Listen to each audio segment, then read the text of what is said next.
as he's writing to the people in Rome, the Christians in Rome, and he's talking about the Jewish nation and how they've rejected Christ. He says, my heart is filled with bitter sorrow, unending grief. I'd be willing to be forever cursed, cut off from Christ. How do you go into the presence of God and experience God and then say, you know what, cut me off and let these other people have it? This is the opposite of apathy. Apathy is the enemy.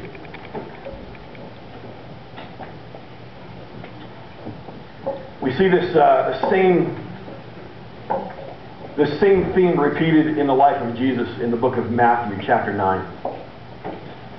This is just back a few books if you want to go there. Matthew chapter 9, the first book of the New Testament.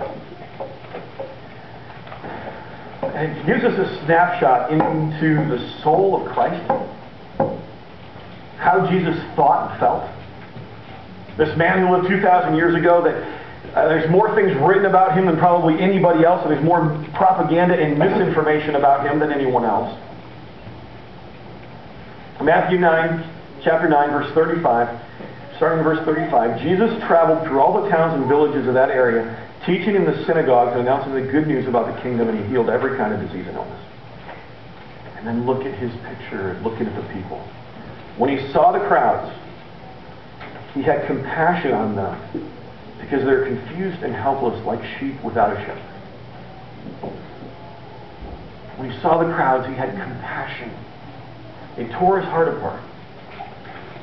Looking at people bouncing around, doing crazy stuff, not knowing where they're going, his heart is filled with compassion because they were confused and helpless. You have Moses who has his passion for the people. Don't let them be lost. You have Paul who has a passion for the people, saying, look, don't let them be. If I could give up my own salvation, I would do it simply for them to be saved. And Jesus who's looking at the people, and his heart is torn apart with them by them looking at them, saying they're bouncing around, they're helpless, they're confused, they're like lambs wandering around fields and getting into stuff where they're going to get hurt. They don't have a shepherd. There's no one taking care of them, and his heart absolutely breaks.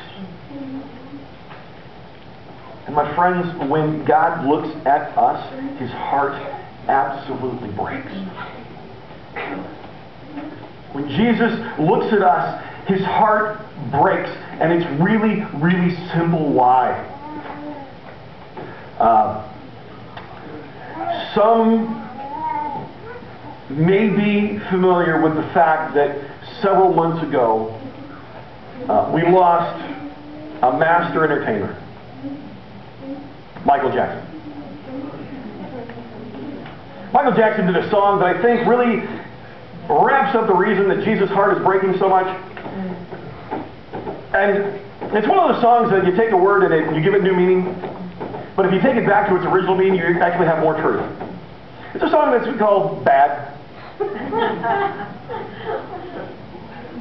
Some of you are remembering that song right now. Some of you are ashamed that you're remembering it, and some of you are looking at me very strangely and confused.